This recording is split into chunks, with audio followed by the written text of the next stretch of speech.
morning, students. I am Dr. Ritika. I am the faculty of CSC department as an associate professor in St. Andrews Institute of Technology and Management. Today I am going to deliver the lecture on software engineering.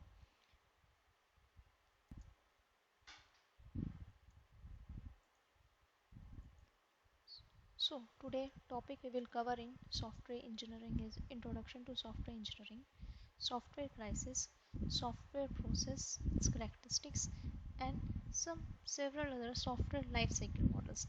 It is the subject of BCA 4th SEM. So let's start with introduction to software. Now, what is software? Software is a set of items or objects that form a configuration which includes programs, documents, and data. That is known as software. Software is engineered, software doesn't wear out, software is complex, software is differentiator, software is like an aging factory.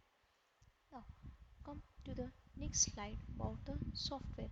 Software is a part of computer system that consist of data or computer instructions in contrast to the physical hardware from which the system is built.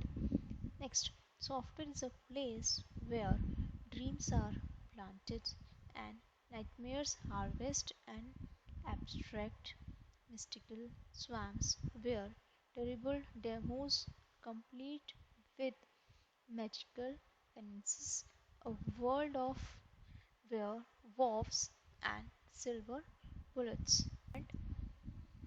हाँ है ले जल्दी आ दरवाजा बंद कर जाइए दरवाजा बंद कर जा जोर से कर जा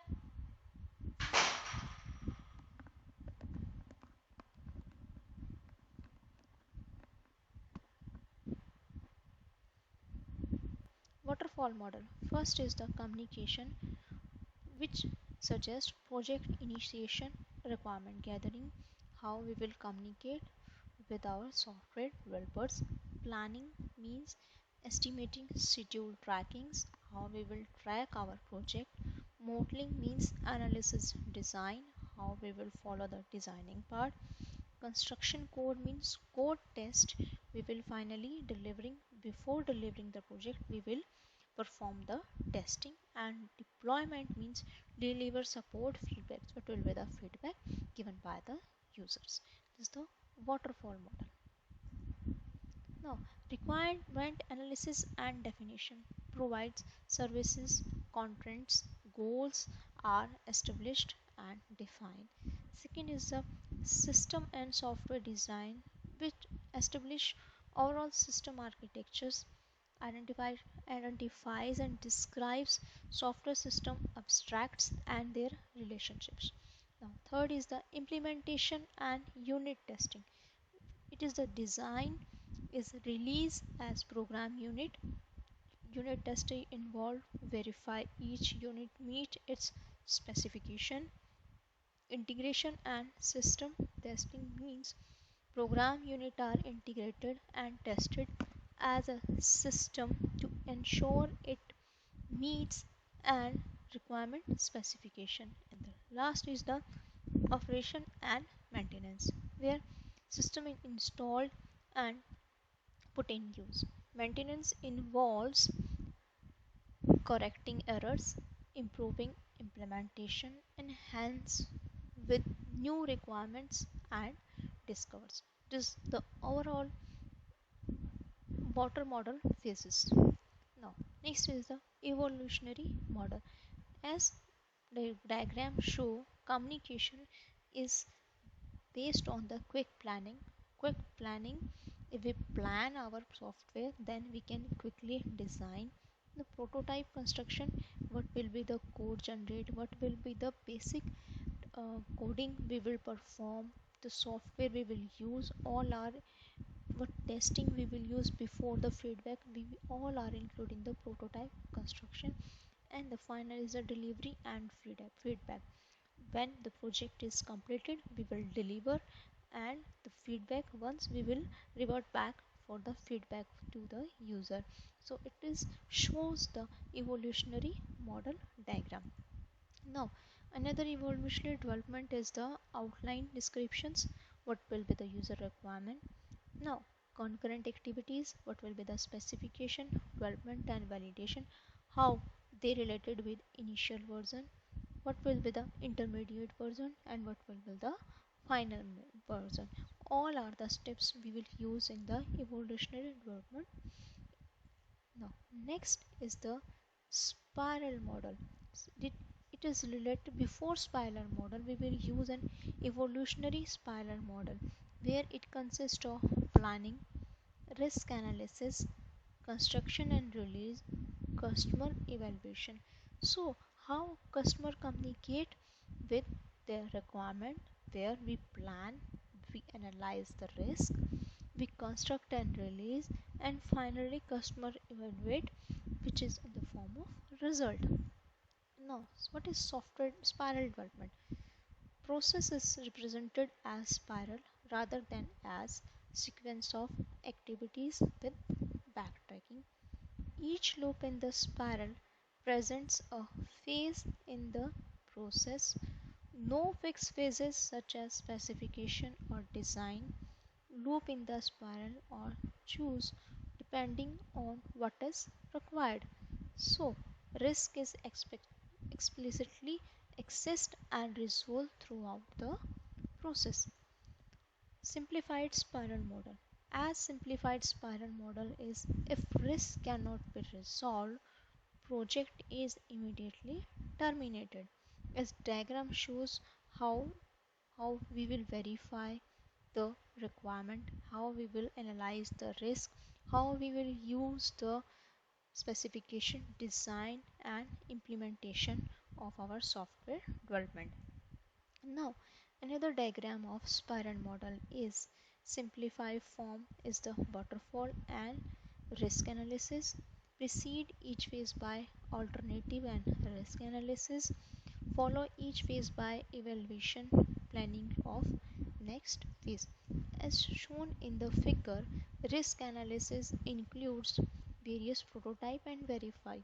In each step, we will see we analyze the risk, design and verify. If if any maintenance is required in any stage, we will further back on that stage, maintenance stage. And finally, if there is no requirement, then we will we will finally release our project. That is the retirement. We have retirement means we have finally finished our project. Now spiral model of software processes. One more diagram we have shown in the slide, how determine objective and alternative of constraint. It consists of four blocks. It consists, as we have shown in the figure, it consists of four blocks. First, determine objective, alternatives and constraint. Second, evaluate alternative, identify and resolve risk.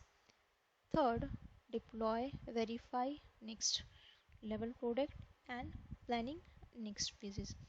As first phase is a determine objective, alternatives and constant show what will be the objective of our software.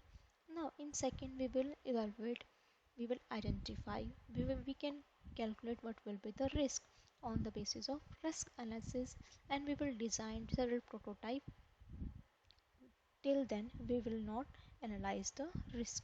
Now next is the what will be the benchmark, what will the concept of operation, what will be the requirement, how we can validate the requirement, how product is designed, what method we will use, how we can calculate verification and validation of the product, what testing we will use, can we use unit testing, can we use integration. All testing topic will be covered in next in coming slides when we will reach on the unit 4, which is based on the software testing.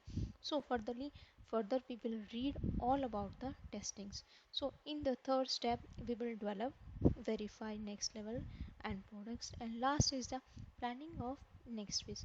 If user want to develop anything more, so we will include the requirement plan of life cycle. We can develop the plan and integrate and test these plans. So it shows the overall diagram of the spiral model of the software software process. Now spiral model sectors. Objective: define the phase where identify constant on the process and product where of about the project risk. So plan for constraint, find alternative risk or resolves. Risk assessment and reductions means risks are analyzed, assessed, and steps to reduce the risk. Development and validation means the a development model for the systematic is chosen, which can be any of the generic method. Project is viewed, and next phase of the spiral is planned. So what is the conclusion? Conclusion dif, so in the conclusion, what we have learned about, we have learned about the different life cycle model, what's the strength, what's the weakness, criteria for deciding a model, for the organization, for the management, how skill of the employment, the nature of the product, and best suggestion mix and match of the life cycle model we have learned in our slide. Now some important question related to our previous slide is: what is software engineering, what is software product, how do we judge a product, how has the field of software engineering emerged over a period of time? What is software evolution and what is the requirement or need of a software evolution? These are the important question which is based on the slides, based on the topic we have covered in our slide. So today students, we have covered what is software engineering, what is software engineering, about the software crisis. We have covered various software processes, their characteristics. Also we have covered in software lifecycle model, various lifecycle model, waterfall model, evolutionary model, like spiral model. We have covered all the models in this topic. So for the next slide we will further continue with software requirement analysis and specification in our previous slide. So students, thank you so much for your kind attention. Thank you students.